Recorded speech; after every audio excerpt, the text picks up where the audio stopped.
চালালিকে আমি কখন পাঠিয়েছি ভিক্ষা করতে? ভিক্ষা করে এখনো ফিরে এলো না। তোমার ওই মাম্মি কি ভেবেছে বাঘনি, যে এভাবেই বাঘনির মতো গাড়ি বসে বসে খাবে? ওর মাটা তো মারা গেল, ওকেও তো সাথে নিয়ে যেতে পারতো। চালালি কোথাকারের, বুঝলে? ও যদি আজকে ভিক্ষা করে এসে সব কাজ না করে আর কপালে কোর দুঃখ আছে, আমি তোমাকে বলে দিলাম, বুঝলে কি? আমার মরা মরা অবস্থা। আমার বোন বেঁচে থাকতে আমি বোনকে কথা দিয়েছিলাম, আর মেয়েটাকে আমি সবসময় মাথার ছাতার মতো আঁকড়ে রাখবো, ছাতার মাথার মতো। কিন্তু তোমাদের এই ব্যবহারে মনে হয় আর পারলো না। যাই হোক, আমি আরো অল্প কয়েকদিন টিকসই করবো, জানি না কতদিন বাঁচবো, তারপর মরে যাবো। কিন্তু মরে যাওয়ার আগে একটা অনুরোধ রাখছি, যদি ওই সময় সেখানে বিন্দুমাত্র সময় হোক, তো আমার বাঘনির সাথে কোনো খারাপ আচরণ করবে না। আমার বাঘনিটা ছোটবেলায় একটা অ্যাক্সিডেন্টে ওর মা বাবা মারা গেল দুজন। এখন তোমরা আমরা এরকম ব্যবহার। কিছুদিন হলো ওর মামা মারা গেল, তারপর থেকে ওর খুবই দুঃখ হয়, শুরু হয় আরো অনেক বেশি দুঃখ। ও চাচি, আজকে সারাদিন ভিক্ষা করার পর শুধুমাত্র 1000 টাকা পেয়েছি, আর কয়টা চাল পেয়েছি। আজকে তাও আগের থেকে অনেক বড় টাকা উড়েছে। মানুষ যখন ভিখারিদেরকে যে অবহেলা করে, মানুষ তখন দিতে চায় না। নাম চাচি 1000 টাকা আর কয়টা চাল। মুখ পরি চালালে পাও ধরে বসে থাকবি, কেন? টাকা বেশি আনতে পারবি না? হ্যাঁ, বেশি না আনতে পারলে যে তোর খাবারও জুটবে না। এখন যা গিয়ে রান। আর আজকে থেকে তোর, এতদিন তোর মামা বেঁচে ছিল, আজকে থেকে তোর রুমটা রেখে দিচ্ছে। আজকে থেকে তুই শুধু রান্না করে, বুঝলি কি? চাকরানির মতো থাকবি, রাজরানি হতে যাবে না। এই কি বলছো? এক্ষুনি ভিক্ষা করে আসলাম, এক্ষুনি আবার রান্না করবো? শিল্পা দিদিকে যেমন শিল্পা বলে দেখো, আমাকেও তো একটা বড় নাম দিতে পারতে। জন্মের পর থেকে চালালি বলি আমার বাকি এই নাম রেখে গিয়েছিল। আর তোমরা কি খুব বড় গাড়ানি, মানে আজকে আমি রাস্তাতে একটা গাড়ানি দেখেছি, বুঝলে কি? মামা, একটা কথা বলি, একটা কথা বলি। তুমি কিন্তু আমাকে কিছু বলবে না। তাছাড়া তুমি তো মা আমাকে একটু জামাও ভালো পরতে দাও না। কি জামা দিয়েছো যেগুলো আমি ছোটবেলা থেকেও চোখে দেখিনি? আর মামা মারা যাওয়ার পর থেকে তুমি সব আমাকে কি পড়াচ্ছ মা? এটা কিন্তু ঠিক না মা, বুঝতে পেরেছ? চপ মেয়ে, ছোট মুখে বড় কথা। তোকে আমি মায়ের দিব চালানি, তুই চিনিস আমাকে? বেশি করবি মেরে চাপটি বানিয়ে একেবারে তোকে চাবুকের সাথে, দলের সাথে, ওলের সাথে, মাটির সাথে মিশিয়ে দেবে। চা এখন এখান থেকে। উফ, আর ভাল লাগে না। সব রান্না করে তো শেষ, আর মামি তো একটু পরে এসে আমাকে বলবে সব রান্না করা শেষ হয়েছে নাকি। এর থেকে ভালো আমি এখন রান্না করেছি তো মামির কথা মতো আমি মেঝেতে শুয়ে থাকি, নাহলে আবার মামি এসে আমাকে খুব বকা দিবে। এটা কি করলাম আমি? এটা কি করলাম? কিছু আলুর ফালি তো নিচে পড়ে গেছে, এখন মামি এসে তো আমাকে খুব বকা দিবে। তাছাড়া মামি যদি এসব দেখতে পায় তাহলে আমাকে খুব বকা দিবে। এর থেকে ভালো আমি এখান থেকে এগুলো সরিয়ে ফেলে আর পরিষ্কার করে দিই এই জায়গাটা, যাতে মামি না দেখতে পায় আর আমাকে কিছু না বলতে পারে। মামি তো আমার উপর খুবই অত্যাচার করে।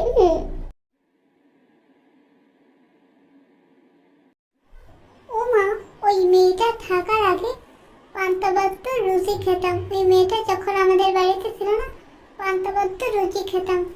আজকে তো পয়লা বৈশাখ, আজকে কয়েকদিন পর তো পয়লা বৈশাখ। তো এবারে ইয়াতে কি ইলিশ মাছের ব্যবস্থা হবে না? এবারে যেভাবে হোক ইলিশ মাছের ব্যবস্থা করতে হবে। তুমি বরং এক কাজ করো, ওই চালানিকে দিয়ে যেভাবে হোক তুমি ইলিশ মাছের ব্যবস্থা করেই নাও মা। আজকে আমার খুব বায়না হয়েছে, ইলিশ মাছ খাবো, ইলিশ মাছ খাবো, ইলিশ মাছ খাবো। আর মার ভাগ্যটা কত ভালো, আর পরে ওই চালানে সুস্থ মেয়ে পড়লো, আর আমার মেয়েটা পাগল পড়লো। কেন যে আমার মেয়ে, এখন আল্লাহর কাছে শুক্রিয়া আছে আমার মেয়ে জন্ম দিতে, থাক এসব বড়ও বলো না, যেভাবেই হোক আমি আমার রক্ত বেসলো আর চিকিৎসা করাবো। আচ্ছা মা, এখন আমি খেলতে গেলাম। মামা শুনছো মা? আর তুমি কেঁদো না মা, তুমি কেঁদো না, বলছি তো তুমি কেঁদো না। মামা মরার আগে আমাকে কিছু গয়না দিয়ে গিয়েছিল, বলেছিল যদি তোমরা আমাকে না দেখো তাহলে ওই গয়নাটা বিক্রি করে যেন আমি চলি। একটা অ্যাকাউন্ট খুলে আমাকে সেই গয়নাগুলোর টাকা রাখতে বলেছিল। তাহলে আমি আমার ওই টাকার কোনো প্রয়োজন নেই, আমি আমার দিদিকে চিকিৎসার জন্য ওই টাকাগুলো দিয়ে দিতে চাই। বুঝতে পেরেছো মা? কেঁদো না মা, কেঁদো না, তুমি কাঁদলে আমি খুবই কষ্ট পাই। হতসারি, এতদিন এই কথাটা মুখে রেখেছিলে কেন? যাই হোক, কত টাকা ছেড়ে আমার মেয়ে চিকিৎসা করাবো, বুঝলি কি? এতদিন বলিনি কেননা এই টাকাগুলো যদি তোমাকে দিয়ে দিই তাহলে তো তুমি এটা সেটা ওটাতে খরচ করে ফেলবে, কখনো বাড়ি বানাবে, কখনো গাড়ি বানাবে, আর কত কি করবে। তাছাড়া এখন দিয়েছি, দিদি চিকিৎসাও করতে পারবে, আবার দিদিকে তুমি সুস্থ করে তুলতে পারবে। আর এখন তো তুমি নতুন ডাক্তারেরও খোঁজ পেয়েছো, ভালো ডাক্তারের, বুঝতে পেরেছো মা? সেজন্য এখন বলেছি তোমাকে। আল্লাহ কেন আমার দিদিকে এরকম বানালো? আল্লাহ চাইলে তো আমার দিদিকে আমার মতো বানাতে পারত, অনেক বুদ্ধিমতী। আল্লাহ সর্বজ্ঞানের মূল, সর্বশক্তিমান, ওরই জানে কাকে কিভাবে তৈরি করে বানাবে। আর আল্লাহ যেটা জানে অবশ্যই তোমরা সেটা জানো না, সেই জন্য আল্লাহ সর্বজ্ঞানের মূল, সর্বশক্তিমান। আল্লাহ যাকে যেভাবে বানাও, যাকে পশু করে মানুষ করে, প্রত্যেকটা প্রাণীর কল্যাণের জন্য প্রত্যেকটা প্রাণীকে তৈরি করা হয়, কারোকে প্রাণী করে মানুষ করে। তুমি মানুষের করে আসার আগে তুমি বলোনি যে আল্লাহ আমাকে মানুষ বানাও, তোমার না চাওয়া সত্ত্বে আল্লাহ তোমাকে মানুষ বানিয়েছে। তবে তুমি একদিন নিজেই বুঝে যাবে আল্লাহ কেন আমাকে পাগল বানিয়েছিল। এক ফেরেশতা এক মানুষের প্রতি খুশি ছিল, তবে বলে যে আমি তোমার প্রতি খুশি, তুমি আমার কাছে যা চাইবে আমি তোমাকে তাই দিব। তারপর ফেরেশতা বলে যে তবে হ্যাঁ একটা সত্য আছে, তোমার পাড়া প্রতিবেশীকে তার দ্বিগুণ দিব। তারপর ফেরেশতা তারপর বলো যে কিন্তু আমার একটা সত্য আছে, তোমাকে যা দিব পাড়া প্রতিবেশীকে তার থেকে দ্বিগুণ দিব। তার মানে ওকে যদি দুইটা বাংলো তাহলে পাড়া প্রতিবেশী চারটা বাংলো, ওকে যদি দুইটা গাড়ি তাহলে পাড়া প্রতিবেশী চারটা গাড়ি, এভাবে ওকে যত দেবে পাড়া প্রতিবেশী তার থেকে দ্বিগুণ। তো সব শেষে বললো ফেরেশতা তোমার কাছে আর কিছু চাইবে না, শুধু একটা জিনিস চাই, সেটা হলো আমার একটা চোখ অন্ধ বানিয়ে দাও। তার মানে পাড়া প্রতিবেশী যদি একটা চোখ অন্ধ হয়, ওই লোকটার হবে দুইটা চোখ, তাও আবার এমনভাবে অন্ধ বানিয়ে দিতে বলো যাতে ওই লোকটা কিছু না দেখে। তার মানে পাড়া প্রতিবেশীর দুইটা চোখ, আর পাড়া প্রতিবেশী কিছুই দেখতে পারবে না। তাই সেই জন্যই আল্লাহ যাকে যেমন করে, যাকে যেমন সামর্থ্য বা যাকে যেমন করে বানায়, তা আল্লাহ সবাই মঙ্গলের জন্যই করে। আর আল্লাহ সর্বজ্ঞানের মূল, সুবহানাল্লাহ, পবিত্র আল্লাহ, সর্ব উচ্চ আল্লাহ। তুমি একদিন নিজেই বুঝবে যে আল্লাহ ওকে কেন পাগল বানিয়েছে। আমার ঘুমটা তো ভেঙে গেল, আমার ঘুমটা ভাঙলো কেন? আর কি অদ্ভুত একটা আমি স্বপ্ন দেখলাম, এখন আমার কি হবে? হয়তোবা সামনে কোনো বিপদ আসতে চলেছে, সেই জন্যই মনে হয় স্বপ্নটা দেখেছি আমি। 1 বছর পর আজকে আবার আফ্রিকা থেকে ফিরে আসলাম, আর আমার মেয়ে অনেক সুস্থ আছে। আমি কৃতজ্ঞতা হিসেবে মাঝারে একটা সেজদা করবো। আমার মেয়ে এখন অনেক সুস্থ আছে। কই রে চালানি, আমাদের জন্য নাস্তা বানা। চালানি কোথাকার? কাকিমা, এটা তো তুমি ভুল বললে, মাঝারে যারা সেজদা দেবে, যত নবী হয়েছে, যত অলি হয়েছে, বেরোচ্ছে সাহাবি, নবী কোন রাসূল, সবাই তো আল্লাহকে সেজদা করে। নবী সলি হয়েছে, সবাই তো সব হয়েছে আল্লাহকে সেজদা করে। আসমান জমিন চাঁদ তারকা সবাই আল্লাহকে সেজদা করে। সুতরাং মাঝারুল্লাহ যে ছিল সে তো আল্লাহ রয়েছিল, ওই অলিও তো আল্লাহ রয়েছিল, ওই অলিও তো আল্লাহকে সেজদা করে দিয়েছে। ফলে তুমিও আল্লাহ দাসী, উনিও ছিলেন আল্লাহ দাসী। এক আল্লাহর দাসী হয়ে আরেক দাসীকে কেন সেজদা করবে, কেন তার কাছে মাথা নত করবে? স্বয়ং আল্লাহর নবী যে পেয়ারা নবী হাবিব যে, তাকেও তো আল্লাহ অধিকার দেয়নি তাকে সেজদা করার। একমাত্র এক আল্লাহ ছাড়া আর কারোকে সেজদা করার বিধান নেই। এটা যদি করো তাহলে তুমি চরম অকল্যাণ ডেকে আনবে। আমার যা বলার আমি পরে দিলাম। আল্লাহ সবে সেজদা করে ও পবিত্র আল্লাহর পবিত্রতা ঘোষণা করে। এই তুমি যদি কৃতজ্ঞতা স্বীকার করতে হয় তাহলে আল্লাহর কাছে করো, মসজিদ মাদ্রাসায় টাকা দাও, মাঝারি গাড়ি সেজদা দিবে। বলো এই আকাশ জমিন সব তো আল্লাহ নিয়ন্ত্রণ করে, তোমাকে মৃত্যু থেকে জীবিত করে, উনি আবার পুনরায় মৃত্যু থেকে জীবিত করবে। তাছাড়া দেখো, তুমি যখন একবার ঘুমা মারা যাও, তুমি যখন আবার ঘুম থেকে ওঠো, তখন কি তুমি নিজে উঠতে পারো? তখন তো তোমাকে আল্লাহ মৃত্যু থেকে জীবিত করে। হ্যাঁ বলো। সকল নবীদের খুলেছে ইব্রাহিম নবী, তার মনে একটা বদলনা জন্মিয়েছিল, আল্লাহ আপনি কি সত্যি মৃত্যু থেকে জীবিত করতে পারেন? তারপর আল্লাহ বলল, তুমি এটা কেমন কথা বলে ইব্রাহিম? তারপর ইব্রাহিম নবীর এই বদলনা ভেঙে দিল, বললো যে একটা পাখিকে এনে তুমি টুটকা টুটকা করে পৃথিবীর আরেক প্রান্ত থেকে এক প্রান্ত ভালো। তারপর ইব্রাহিম নবীর কথা মতো সেটাই হলো, আল্লাহর হুকুমে ওই পাখিটা আবার পুনরায় জীবিত হয়ে আকাশে উড়ে গেল। তারপর আল্লাহ বললো যে পৃথিবীর এক প্রান্ত থেকে কোনো যা মুখ পড়ি গরুর মাংস খাসির মাংস সব কিছু নিয়ে আর গরুর মাংস আনবে আধা কেজি, খাসির মাংস আনবে 10 কেজি, যা সব কিছু আনবে। আর হাড্ডি কমিয়ে দিতে বলবি, নাহলে হাড্ডি যদি বাড়িয়ে দেয় তাহলে তোকে সে হাড্ডি দিয়ে বাড়িটা, বুঝলি কি? কমাইয়া আধা কেজি মাংস দিবে নাড্ডি মাড্ডি কমাইয়া। সময় লাগবো ওয়েট কর, না পারলে মরা দররা খুই যাই না ফাইট কর। দেখতাছস না সিরিয়ালে মানুষ রইছে খারাইয়া, আধা কেজি মাংস নিতে 10 জন আইছে পারাইয়া। কোনো লাভ নেই খারাইয়া, হাঁস নাইলে মুরগি, জলদি কোন কার কি লারকা নাকি লারকি, সরকারি চাকরি যাগো তারাই খাইবো টার্কি। ফার্ম কেজি 200, দেশি নিলে 600, হাঁসের জোড়া 1200, ঝাল লাগবো সে 800। পকেটে টাকা আছে আর মাত্র 500 বাবা। গরু মুরগির দাম বেশি, আজকে সবাই মাছ খাবা। চিংড়ি মা শুন, আজকে আমি দেখতে যাবো, টিকটক করাবে যাবো। আর আরেকটা কথা, আমার মানুষই থাকতে একদম ভালো লাগে না। আমি জিন হতে চাই, আমি নাগিন হতে চাই, ভয়ঙ্কর জিন হতে চাই। হ্যাঁ হ্যাঁ হ্যাঁ, আমি জাদুবিদ্যা শিখতে চাই। আজকে দেখতে যাওয়ার পর থেকে তুমি আমার জন্য ঠিক করবে। আর তুমি যে আমার মা, তুমি আমাকে মেয়ে পরিচয় দিবে না, কারণ ওখানে আমার অনেক দামি দামি ফ্রেন্ড আসবে। আজকে টিকটকটা জাকা রাখা থাকবে, আজকে ডিসকাটাও জাকা রাখা থাকবে। ওকে, কয়েকজন মহিলা মনে হয় আমাদের গাড়ির তলে চাপ পড়লো শিশুর সাথে। তাড়াতাড়ি এই মুখপুরীকে ডাকতে হবে, তাহলে পুলিশে আমাদেরকে ধরে নিয়ে যাবে।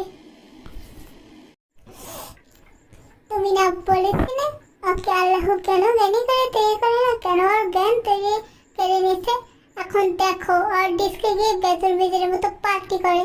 ওকে আল্লাহ ইনসান করে সৃষ্টির সারা জীব মাকলুকাত করে বানিয়েছে, কিন্তু ও সেটা অস্বীকার করছে। ও জিন হতে চাচ্ছে, ও মানুষের ক্ষতি করছে। আজকে 3 জন এতিমের মা মারা গেল ওর গাড়ির তলে পড়ে। ও বাজে বাজে টিকটক করাবে যায়, ওর নিশা করে, ওর ড্রিঙ্ক করা, বাজে কাজে আসক্ত হচ্ছে। তুমি না বলেছিলে আল্লাহকে কেন জ্ঞানী বানানো না? আল্লাহ ছিল তখন জ্ঞানী বানাতে পারত। অবশ্যই আল্লাহ সর্বজ্ঞানের মন। এখন এই পাপের মাসুল তোমাকেই দিতে হবে। আচ্ছা ঠিক আছে রে মা, আমি তোর জাদুবিদ্যা শেখার ব্যবস্থা করছি, আর আমি তোকে মেয়ে পরিচয় দিব না। আচ্ছা ঠিক আছে। بسم الله الرحمن الرحيم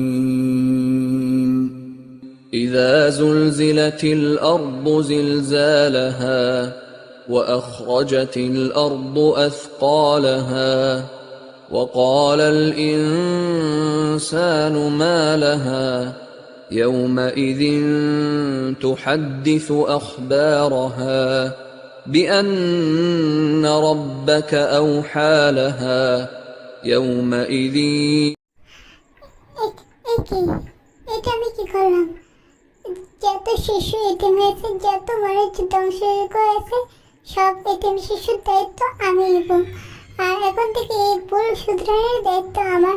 এখন থেকে আমি খুব মনোযোগ দিয়ে কোরআন তেলাওয়াত করে এগুলোকে শুধরানোর চেষ্টা করব।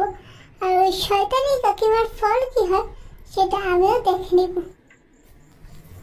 এতিম হয়ে কাঁদি না কেন তোমরা বলতে পারো, এতিম হয়ে কাঁদি না কেন তোমরা বলতে পারো। এতিম ছিলেন আমার নবী এতিম আমিও, এতিম ছিলেন আমার নবী এতিম আমিও। মা তুমি জানো আমি তোমাকে এরকম বড় গোয়ায় কেন, তুমি আমাকে ক্ষমা করো মা। তোমাকে এরকম বড় কুয়ে এনেছি, জঙ্গলে এনেছি, কারণ আমি এখন তোমাকে গিলে খাবো। আমার এখন খাদ্য খুব প্রয়োজন, আর আজকে বিষয়টা শিকারও পাইনি। মা এখন আমার পেটে যাওয়ার জন্য রেডি হয়ে যাও। তুমি তো মা, তুমি আমার জন্য কত কিছু করেছো, এখন আমি শেষ পর্যন্ত আমার পেটে খাবার হওয়ার জন্য রেডি হয়ে যাও। ঠিক আছে মা।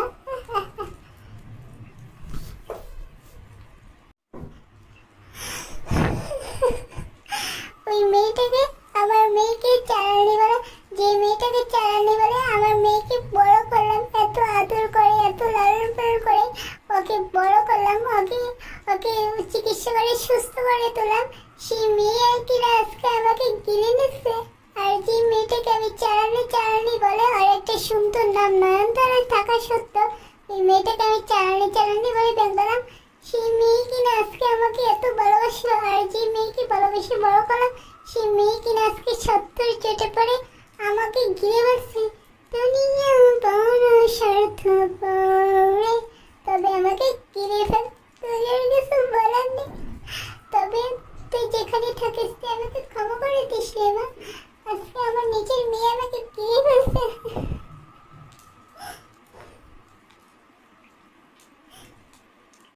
কি বলে কর্মের ফল বাতাসে রয়ে। দেখলে তো ছোট্ট বন্ধুরা কে থেকে কি হলো। এই এপিসোড আরো আছে, এবার কিভাবে ওই পিশাচটাকে ধ্বংস করলো আর কিভাবে সবাইকে রক্ষা করলো, এবার তারপরে পর্বে নিয়ে ফিরবো। দেখলো তো যে মেয়েটা, যে মাটা সৎ মাতা এত এটি মেয়েটাকে এত অত্যাচার করে আর নিজের মেয়েকে আদর দিয়ে বড় করলো, সে অভিশপ্ত মেয়ে আজকে ওকে গিলে খেলো আর এটি মেয়েরই দাম রইলো। তো গোটা দেশকে করে রক্ষা করলো, ও কিন্তু দেশে আরো অনেক ধ্বংস চালাচ্ছে। আর তো গোটা দেশকে করে রক্ষা করলো, আর ওই পিছে সিনিকে কি করে চিরতরে শেষ করলো, সে পর্ব নিয়ে আবার ফিরবো। তো দেখলে তো বন্ধুরা, কর্মের ফল বাতাসে রয়ে, যেমন কর্ম তেমন ফল। পরের পর্বে জেনে পারবে। এর কার্টুনটা এখান থেকে সমাপ্ত নয়, এই কার্টুনটা আরো আছে, তোমরা পরের এপিসোড জেনে পারবে। আর ভিডিওটা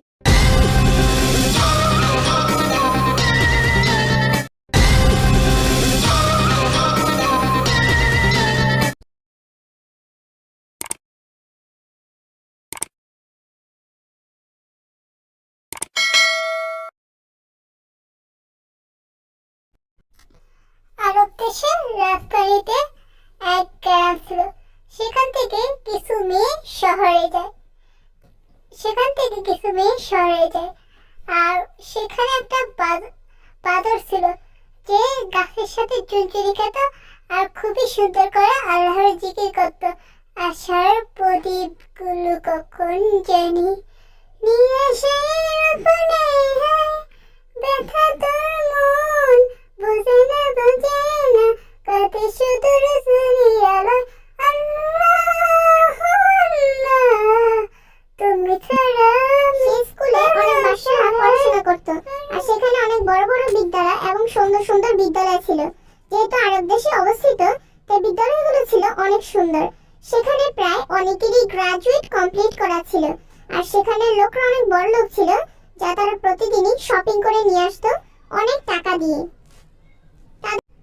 সৌদি আরবের এক পাশে ছিল সার্কাস, ওরা প্রত্যেকবারই সার্কাস দেখতো আর অনেক টাকা খরচ করতো।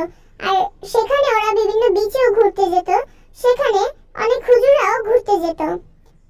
আর সেই দ্বীপের পাশে ছিল আরেকটা দ্বীপ, সেখানে মানুষ এসে অনেক আনন্দ করতো এবং চারপাশ অনেক ছবি তুলতো ও মজা করতো।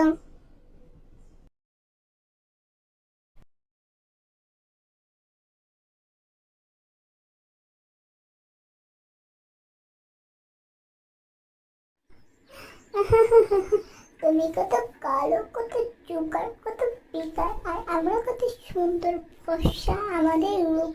আমাদের মতো রূপবতী মেয়েরা থাকতে তোমার মতো কালো মেয়েদেরকে নজর দেবে কে? তুমি এক কাজ করে তুমি বরং তো মরে যাও, নাহলে তোমাকে সারা জীবন অবহেলিতই থাকতে হবে। আমি আমার সৌন্দর্য বৃদ্ধি মানে আমার আসলে মানে কিছু না। শোনো, আমি একটি সময়ের সাথে সাথে সব দেব। আল্লাহ আমাকে যেমন বানিয়েছে আমার তেমনই সুপ্রিয়। আমার তোমাদের মতো দরকার নেই, বুঝলে কি? আর কারোর সৌন্দর্য নিয়ে কারোকে খোঁটা দেওয়ার আগে মনে রাখবে, এই অহংকার আর এই সৌন্দর্য তোমাকে কোথায় নিয়ে পৌঁছাতে পারে। আমি আর এই বেশি কিছু বলতে চাই না। আরে আজকে আমরা সৌন্দর্যটা দলে দলে চাষ করতে যাব, যা মজা হবে না। তোর মতো বেকার চলে আসিস ওখানে, বুঝলে কি? তোকে ইট পাইট দিলাম।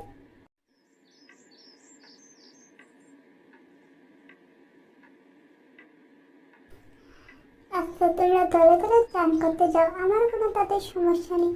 আমাকে এসব কথা শোনাবে না, আর আমাকে এসব কথা শুনিয়ে বাজে পথে নেওয়ার চেষ্টা করবে না, ওকে? তাহলে তোমার ফল মরেও ভালো হবে না।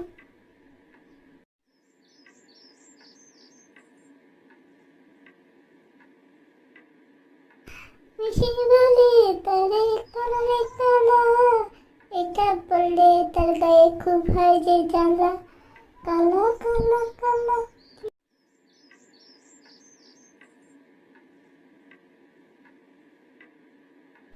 ঠিক আছে, আমি তাহলে যাই, আমার অনেক পড়া আছে।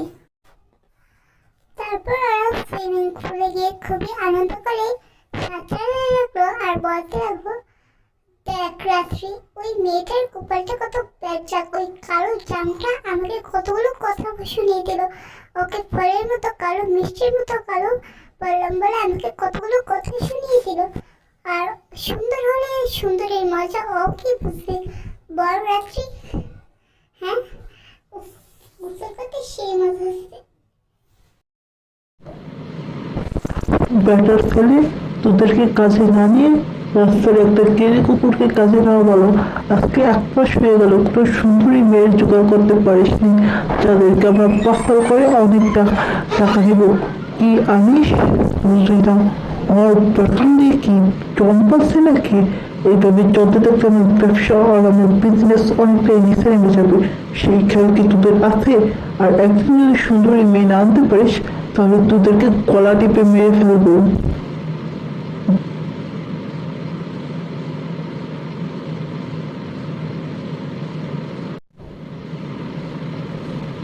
ওই দেখুন বস, বিশাল দূরে লিফটের এখান থেকে দাঁড়ালে দেখা যায় কিছু মেয়ে গোসল করতে পেপার দাঁড়াবে।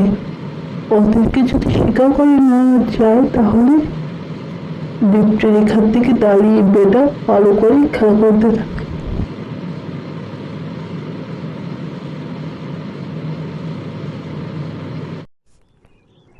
শুনুন বস, কিছু সুন্দরী মেয়ের খোঁজ পেয়েছি, আর আমার কাছে ওদেরকে আনার একটা মোক্ষম উপায় আছে। আমি বলবো যে বিশ্ব সুন্দরী প্রতিযোগিতা হবে, সেখানে তোমরা নাম দিবে। সেখানে তোমাদের মা বাবাকে বলা যাবে না, এভাবে পাম দিয়ে ওদেরকে সেখানে নাম দেয়, আর বাকিটা পরে বলে দেবো। তুমি আমাকে একা এই বনে কেন নিয়ে আসলে? কত সুন্দর করে ছাদে দিচ্ছিলাম, তুমি আমাকে একটা ফোন দিলে, তারপর ছাদে নিয়ে আসলে, ছাদের থেকে এখানে নিয়ে আসলে কেন? আরে এত রাগ করছো কেন? আমি তো একটা বিশ্ব সুন্দরী প্রতিযোগিতা আছে, যেখানে ফার্স্ট হলে 10 লক্ষ টাকা পুরস্কার, আর তোমার মতো বিশ্ব সুন্দরী ওখানে ফার্স্ট না হয়ে থাকতে পারবে না। তুমি একবারে বিশ্বের মধ্যে ভাইরাল হয়ে যাবে বিশ্ব সুন্দরী। তখন তুমি বলো আমি কি ভুল করেছি?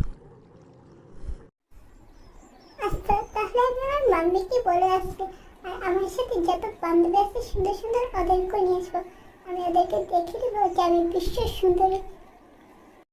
আরে শোনো, তোমার সাথে সব যত বান্ধব আছে সবাইকে তো নিয়ে আসবে, কিন্তু তোমার মাম্মিকে একদম বলা যাবে না, কেননা ও হঠাৎ জানতে পারলে অনেক খুশি হবে। আর তুমি কি চাও না তোমার ফ্রেন্ডসরা তোমার বিশ্ব সুন্দরী ভাইরাল হওয়া দেখে খুশি হোক? একটু খুশি হলে তো একটু সিগারেট রাখতে হয় বলো। আচ্ছা আমি তাহলে, আরে তুমি কি ভাবছো? আমি এখন যাই, আমার মাম্মি ফোন করছে, সুন্দর আর কতটা মজা, কি তাই না? के ओढ़नी के ओढ़नी के ओढ़नी ओढ़ू ओढ़ू पर उड़ी जा। হ্যাঁ হ্যাঁ, আজকে লক্ষ্যে পৌঁছে যাবে। এক শিকার থেকে কত শিকারের জোগাড় হয়ে গেল। মানে আচ্ছা স্যার, আপনি এবার পিছনের সিটের থেকে সামনের সিটে আসুন, আমি নেমে যাচ্ছি। আরে তুমি কি, এসবের মানে কি? আমরা তো সুন্দরী প্রতিযোগিতায় গান দেওয়ার জন্য যাচ্ছিলাম। তোমরা কি ব্যাপার? আর এতক্ষণের দূরত্বে সেটা আসলো। আচ্ছা, বিশ্ব সুন্দরী প্রতিযোগিতাতে মিথ্যে ছিল। তোরা যখন সেদিন গোসল করছিলি সেদিন দেখে গিয়েছিলাম। আর আমরা তোদেরকে বিক্রি করে দেবো, এখান থেকে বিক্রি করবে একদিন, সেখানে বিক্রি হবে প্রত্যেকটা দিন। হ্যাঁ হ্যাঁ হ্যাঁ। আরে আন্টি, বাইরে এত কান্নাকাটির আওয়াজ কিসের? কান্নাকাটির আওয়াজ শুনে আমি তাড়াতাড়ি ঘুম থেকে দৌড়ে এসেছি। আরে তুমি এত সুন্দর, আর সেদিন তো দেখলাম তোমাকে কালো। আসলে আমাদের মেয়েদেরকে সুন্দর খুঁজে পাওয়া যাচ্ছে না। আরে আমি তো তারাপুরা সুতে অসৌন্দর্যের কালো মেকআপ লাগাতে ভুলে গেছি। আসলে আন্টি, আমি একটা সুন্দরী মেয়ে, আমি যাতে পরপুরুষের নজর থেকে নিজেকে বাঁচাতে পারি, হেফাজত করতে পারি, এই জীবনে বাড়িতে হেফাজত করতে পারবে, সে আল্লাহর কাছে জবাব দেবে। সেই জন্য আমি কি করি, কালো মেকআপ করে সুন্দর হয়। মরার বিশ্ব সুন্দরী প্রতিযোগিতায় নাম দিতে গিয়ে আমার বউ তো পুরো অদৃশ্য হয়ে গিয়েছে, এখনো তার কোনো খোঁজ পাওয়া যায়। দেখো, আমি নিজে সাদা, কিন্তু আমি বউ বিয়ে করেছি কালো, কারণ আমি জানি যার বউটা কালা তারই কুপার বাড়া। এই সমাজে কালোদেরকে অনেক অপমান করে। এখন দেখো বিশ্বের সৌন্দর্য কোথায় নিয়ে পৌঁছিয়েছে। ভাই এখন আর কি করবে।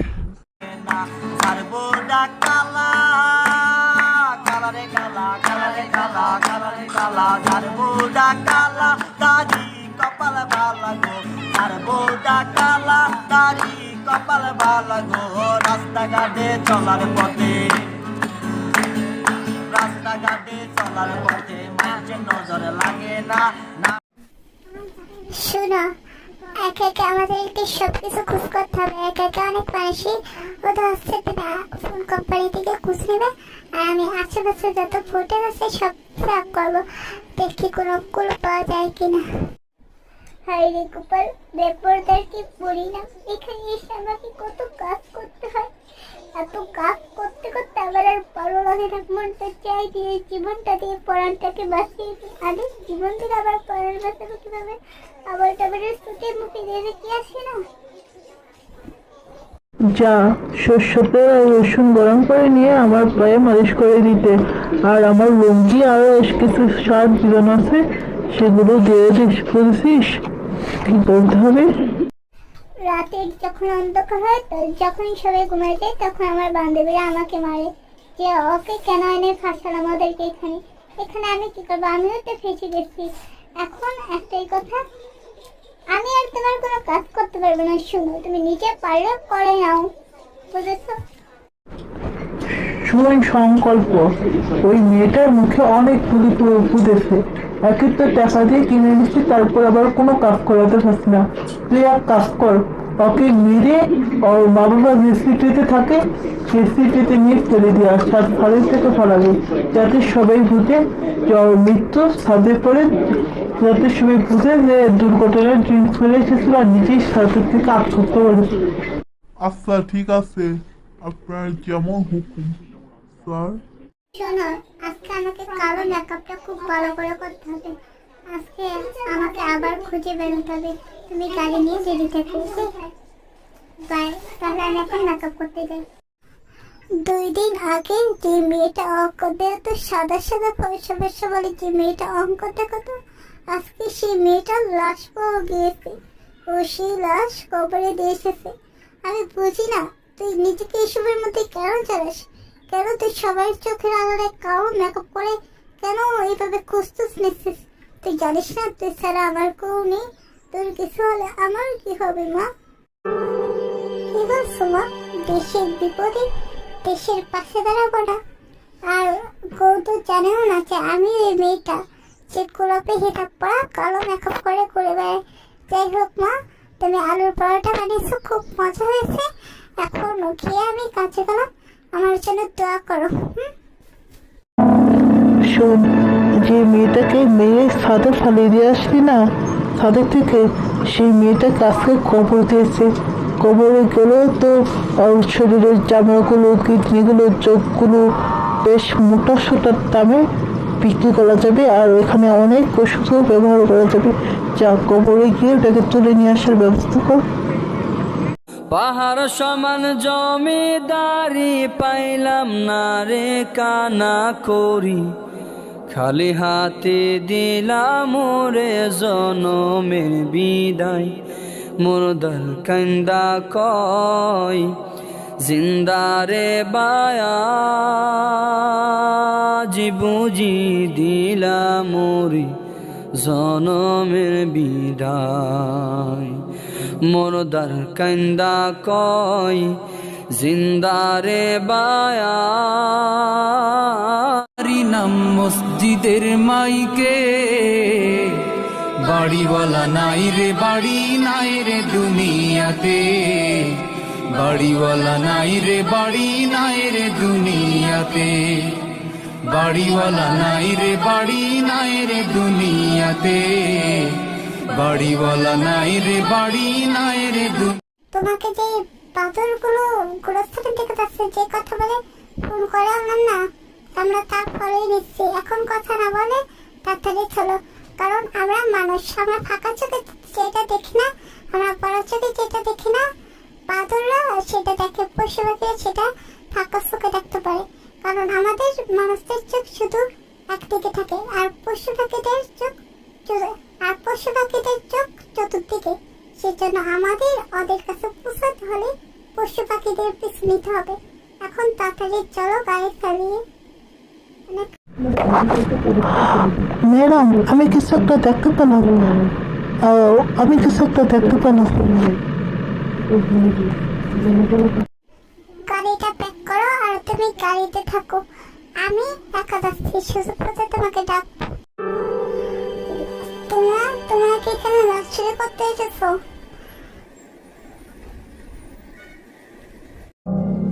ও, তুমি কি করে জানলে? তুমিও কি আমাদের মতো? আরে আমিও এরকম টাইপের, তুমি জানো না? আর যে যেমন মানুষ, সে তো তেমন মানুষের মনের খবর জানে। ও জি, নদীর ধারে একটা বৃদ্ধ মহিলা আমার সামনাসামনি হয়ে উঁচু করছে, মসজিদে আজান আসছে। তুই যদি আমাদের দলের লোক হয়ে থাকিস, তাহলে ওই বৃদ্ধ মহিলাকে গুলি করে দেখাতো। আল্লাহু আকবার, আল্লাহু আকবার,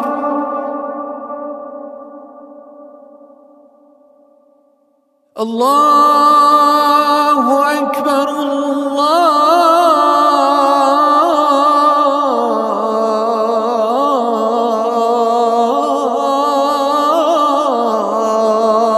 আকবার।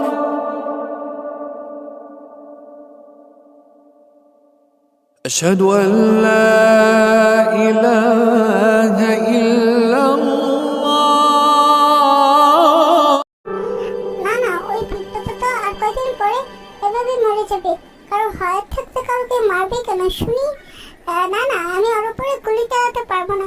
আমি বরঞ্চ কোনো একটা পশুর উপরে, কোনো একটা পিপিলিকার উপরে গুলি চালিয়ে দেখাই। এই কি, তুই বৃদ্ধটাকে গুলি মারতে চাইছিস না কেন? এর থেকে বড় মনে হয় যে তোর অন্তরে মায়া আছে, আর তুই খুব বড় মেয়ে, আর তুই কোনো একটা গোয়েন্দা। এবার তোকেও চলে যেতে হবে তোর বান্ধবীর কাছে, এবার তোকে আমি গুলি মেরে দিব। 1, 2, 3।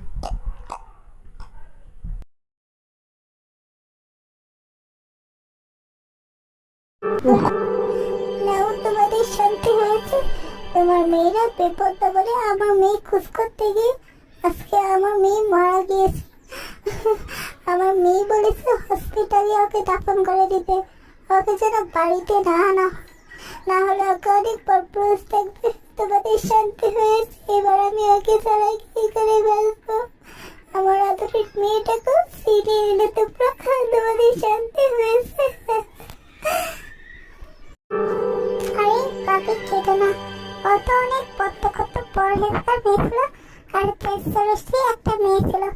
ও কেটো না, যেটা মানুষের প্রিয় ফল, একটা গাছে অনেক ফুল ধরে, যেটা মানুষের প্রিয় ফুল সেটাকে বেশি দিন গাছে থাকে। তাদেরও না আলহু ওকে আলহুর কাছে ডেকে নিয়েছে, বাদি কাটে না, আর নামে একটা শহীদ মিনার করা হবে।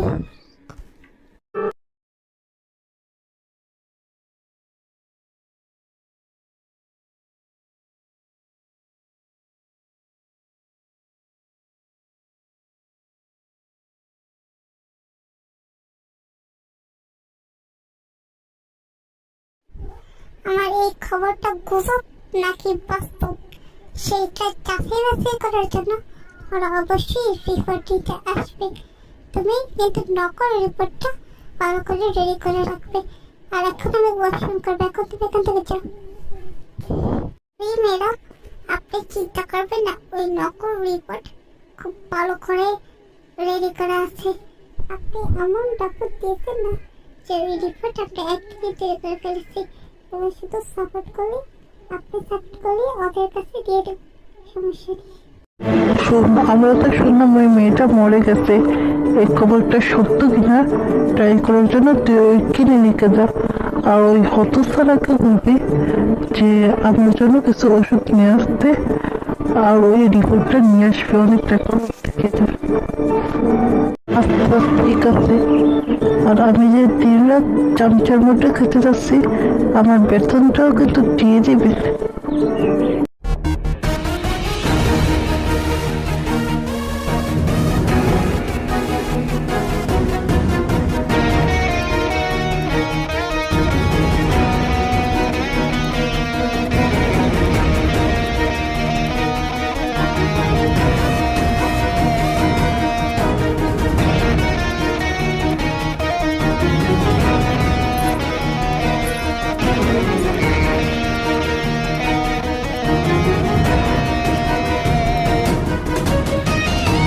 আল্লাহ যে কত মহান, সৃষ্টি জগতে তার প্রমাণ।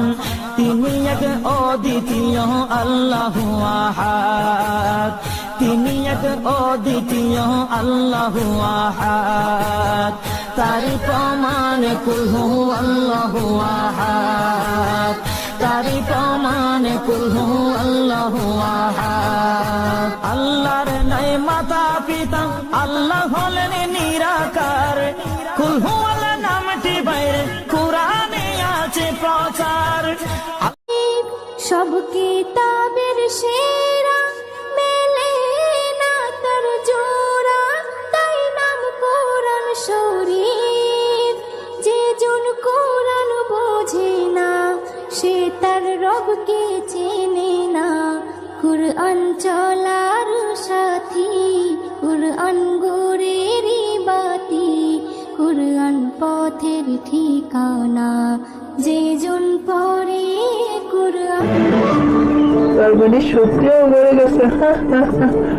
এক আল্লাহ ছাড়া আর আমাদের এই ব্যবসার কারবার ও আটকাতে পারবে না। পৃথিবীতে এমন কারোর ক্ষমতা নেই যে আটকাতে। হ্যাঁ, ওই মেয়েটা মারা গেছে। এবার তাহলে আমার পরিশ্রমটা শোনো, আমি সত্যবাদী যাচ্ছি, ও আই এম শিওর ও আমাকে ওই কুল্লির পরীক্ষাটা দিবে। তুমি ওখানে দাঁড়িয়ে থাকবে, আর যখনই গাড়ি আর ড্রাইভারকে বলবে তখনই গাড়িটা দাঁড়িয়ে থাকবে। আমি যখনই বলবো 1 2 3, তখনই তুমি গাড়িতে উঠে যাবে আর তুমি চলে যাবে। তোমাকে গুলিটা মারতে পারবে না। তারপর আমি ওকে যা বলার বলবো, বুঝলে? সাথে কিছু অস্ত্র পাওয়া গিয়েছিল, আর সেগুলো আমি গবেষণা করে দেখলাম যে ওখানে কিছু কিছু জেল ভাঙতে পারে ওই রকমও অস্ত্র আছে। সেগুলো আমি গবেষণা করে দেখেছি। এবার আপনি বলুন কি করব? মন দিয়ে তোমার গবেষণার কাজ করতে থাকো, আর কি কি হয় আমাকে ফোন দিয়ে জানাবে, আর পারিশ্রমিক প্রেমিকের ব্যাপারে আমি তোমাকে পরে কথা বলবো। আর তার আগে কিছু শোনাতে চাইলে এসব শোনাশোনার ভিতরে আমি নেই, বুঝলে কি? আমি তোমাদের সাথে বিজনেসটা করতে চাই। শোনো মেয়ে, তুমি চাকরিটাতে এসব কাজ করতে চাইছো? আমরা খুব বড় বড় ক্রিমিনাল, এসবে পুলিশের অনেক ঝুঁকি থাকে, এটা করা খুবই কঠিন। সেজন্য তোমার একটা পরীক্ষা দিবা, সেখানে তোমাকে কারোর উপরে গুলি চালাতে হবে। তো তুমি রেডি? আর রাজি হলে বলো। আসলে আমার মায়ের অপারেশন করাতে হবে, আমি এসব কাজ করতে চাই না। তারপরও কঠিন কাজকে সহজ করে নিতে পারি, আমি এসব করবো। কিন্তু আমার একটা শর্ত আছে, আমার রান্না করতে খুব ভালো লাগে। এসব করার পরে রাতে এসে আমি রান্নাও করবো। কিন্তু আমি তোমার পিছন পিছন যাব। আমাদের বাড়ির উত্তর দিকে একটা মেয়ে আছে যে ওখানে খেলে। সেই নিরীহ শিশুর উপর তোমাকে গুলি চালাতে হবে, গুলি করে ওর মাথার খুলে উড়িয়ে দিতে হবে। পারবে? শোনো, আমরা আমাদের লক্ষ্যে অনেকটাই কাছাকাছি পৌঁছে গেছি, আর আমাদের সিআইডিতে যথাযথভাবে কাজ করছে। এবার তুমি শুধু গাড়ি নিয়ে রেডি থাকবে, আমি খুলতে নিয়ে আসছি, ওকে? আর তুমি যে জানো না, তারা এটা যেন কেউ না জানতে পারে। এই শোনো শোনো, ও আমাদের উপর গুলি চালানোর চেষ্টা করছে। তাড়াতাড়ি গাড়িটা চালিয়ে চলো তো দেখি। আর ঘুরতে যেতে হবে না, চলো তাড়াতাড়ি। আমাদের কারে তোমার সাহস যে আমাদের উপরে গুলি চালাতে পারে? কারে তোমার সাহস? আরে আপনার পেট খারাপ হয়েছে নাকি মাথা খারাপ হয়েছে নাকি আমি চলেছে? এখানে তো আপনি গাড়ি চালাচ্ছেন, তাহলে আমি কি করে গাড়ি ব্যাক করবো? আপনি তাড়াতাড়ি গাড়িটা চালিয়ে দ্রুত চলুন। আপনি তো নিজের চোখে দেখছেন, আমি যখন এই মেয়েটাকে গুলিটা চালাতে গেলাম, ওই মেয়েটা গাড়ির দরজাটা বন্ধ করে দিল আর গাড়িটা উঠে গেল। আপনি তো নিজের চোখে দেখলেন। এবার আপনার উপরেই গুলি চালাই, কারণ আমাকে তো পরীক্ষা দিতে হবে। এবার আপনার উপরেই বরং গুলি চালাই, কি বলেন স্যার? না না, আমাকে গুলি মারার দরকার নেই, আমি বুঝেছি তুমি অতিরিক্ত সাহসী এবং ট্যালেন্ট। আচ্ছা, রাত্রির জন্য খাবার রান্না করো। আরে তুই আমাদেরকে কিভাবে ধরলি? আর কোনো ব্যাপার না, আমাদেরকে ধরেছিস, আমার বসকে ধরতে পারিসনি। আমরা ঠিক কোনো কায়দায় পালিয়ে যাবো। তুই বাঁচলি কিভাবে? আমি তো নিজের হাতে তোকে গুলি করেছিলাম। বল কারণ। তোরা সবাই চলে, তোদের দলের সবাই চলে আছে, শুধু তোর লিডারকে এখনো ধরতে পারিনি। আর তুই এখনো বাঁচাছিস, তোকে এখনই ধরে নিতে হবে। তার আগে কারণটা বলছি, সেদিন যে আমার উপরে গুলি করেছিলি, আমার পেটে পাথর বাঁধা ছিল, আর সেই গুলিটা আমার উপরে না পড়ে একটা আবাবিল পাখির উপরে পড়ে। যে পাখি মক্কা রক্ষা করেছিল, সেই পাখিটা আজকে আমাকে রক্ষা করলো। এটা তারপর আমি বেঁচে যাই। তারপর আমি সত্যের বাড়িতে মিথ্যা খবর দিই, আর মিথ্যা রিপোর্ট, আর সবটা নাটক ছিল মিথ্যে। আমি সেই 12 মেয়ে, বুঝলি কি? পুলিশ, ওকে ধরে নিয়ে যাও এক্ষুনি এখান থেকে। আসল অপরাধীকে কিভাবে ধরলো